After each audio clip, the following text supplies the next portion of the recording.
What's up, guys? It's Hat and Beard. Welcome back to the channel. Hey, in case you didn't know already, this week, this is draft week. This is the week we've all been waiting for. This is what all the mock drafts have been about. And with the news coming out of Allen Park just on Friday alone, it's really going to shake up the draft idea. We're not going to do a mock draft today, but I want to talk about the news that came out, how it impacts the draft, both who we can take and who we're going to fade with the news that broke about 4 players that the Lions got their tallywhackers slapped. So let's get into it.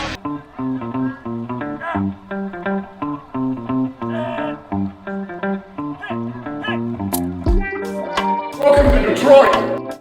So guys, in case you didn't hear the news, on Friday, 4 Lions players were suspended. 2 of them caught year-long suspensions. Quintez Cephas and CJ Moore caught a year-long suspension for gambling on NFL games. And the Lions, instead of putting up with that nonsense for 2 relatively unproductive players, I wish Cephas could have done more. There were a couple of flashes that he had once in a while, but he just couldn't stay healthy. And CJ Moore was a special teams specialist. I don't want to say you can find those guys anywhere. Man, to keep a guy for a year-long suspension who's just a special teams contributor, you can find those guys pretty much anywhere. I mean, that's a heart position, man. You can find any number of guys and go out there and play with heart. Not to mention, our safety room, CJ Moore is a special team safety. He wasn't going to come in and fill the hole left by Tracy Walker when he got hurt. He's not going to be able to come in and replace, Deshaun Hamilton. That's why we went out and we got CJ GJ, because CJ Gardner-Johnson is elite level. CJ Moore is hot garbage level. So Brad Holmes and the team decided to just move on from them. Actual comments from Brad Holmes read, "As a result of an NFL investigation, it came to our attention that few of our players had violated the league's gambling policy.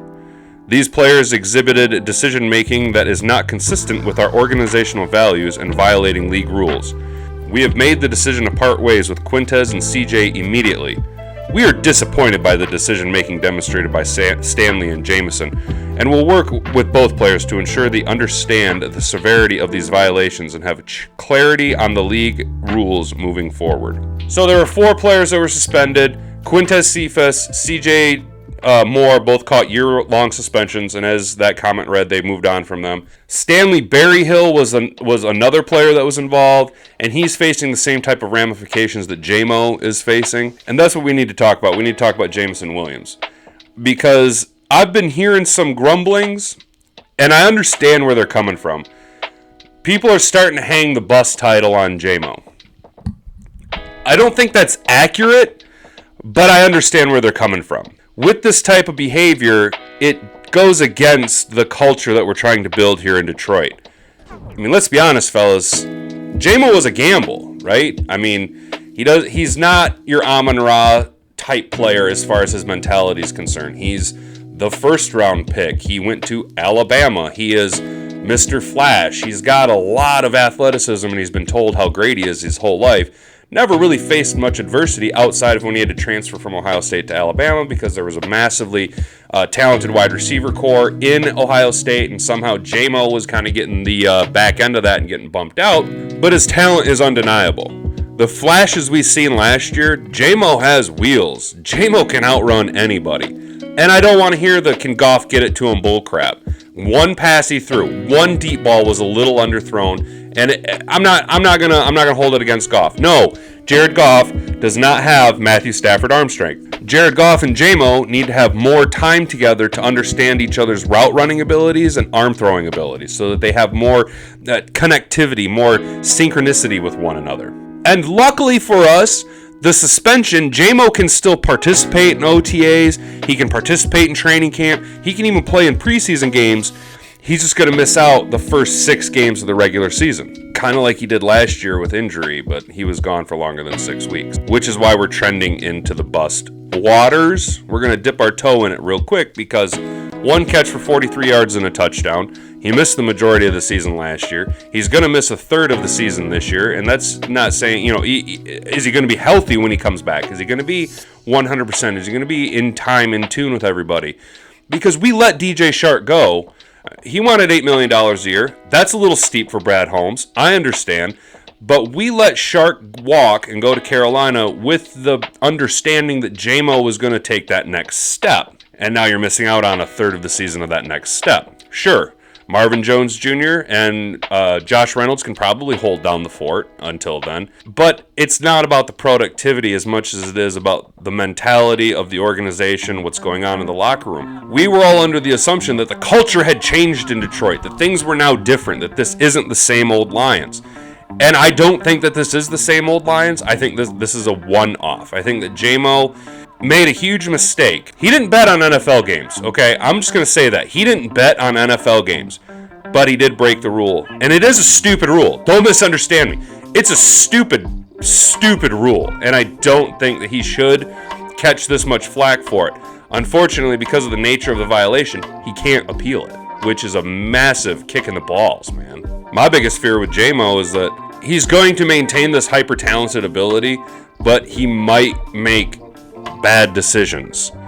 And I just don't want to see him going the route of Henry Ruggs, right? I don't want to see him have this ability go to waste because he makes bad decisions off the field. So if somebody in the Lions organization, be it Amon-Ra, be it Brad Holmes, MCDC, Antoine Randall, somebody needs to take this guy aside, and we really need to sit him down, and they need to coach him up, right? Because at this point in J-Mo's career, he's at a crossroads.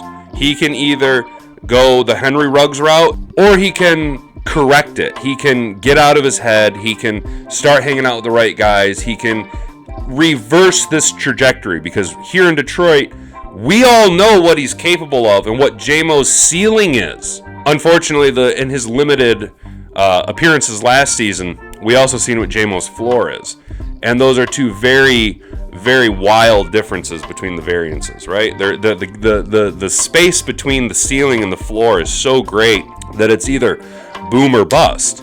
And I don't want to see J-Mo bust, because I thought that the move was great. It dicked the Packers, it took a pick from the Vikings, and it moved us up to get a potential I say potential first-round talent because, unfortunately, we haven't seen it yet. So do I think J-Mo is worth having the bust title? No. Would I take callers who potentially would want to take on Jameson Williams and would be willing to give up decent draft capital? Yeah, I would.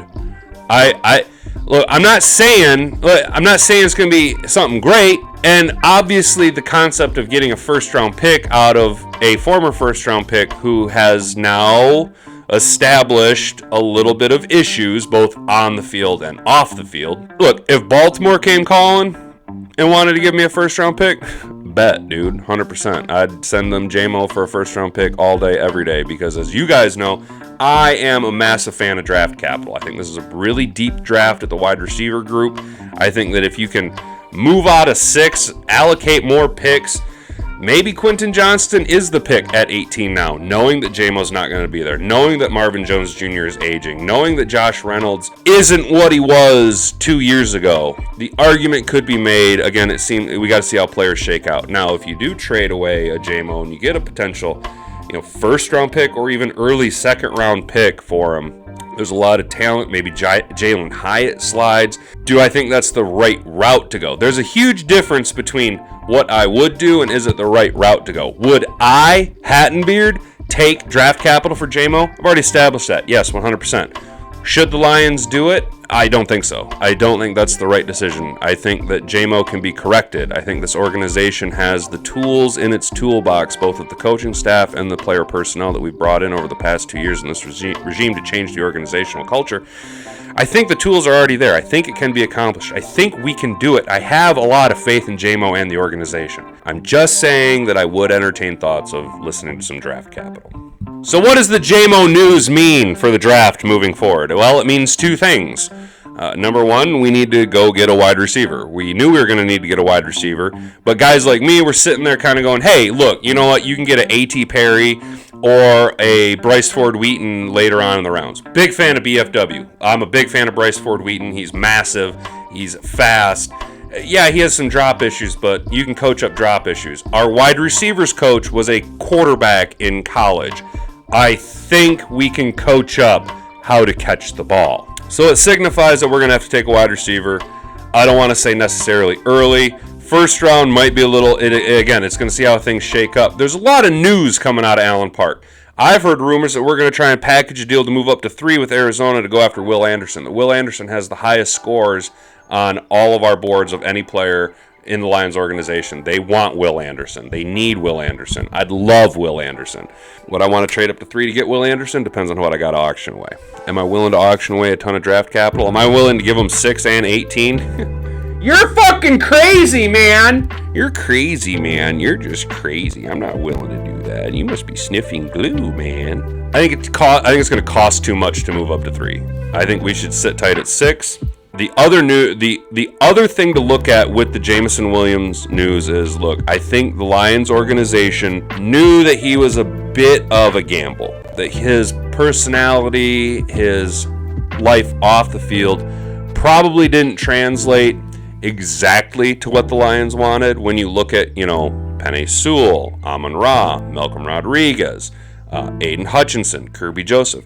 These guys keep their nose clean. These guys show up to work. They grind. They don't be running their mouth. They don't be bumping their gums. That's what C.J. Gardner-Johnson's for. He's there to run his mouth, right? So I think the Lions are going to have a little bit of recency bias in their drafting at 6. They're going to want to take a hyper-talented player. And I know what you guys are all thinking. I have videos on my channel talking about how Jalen Carter is the pick.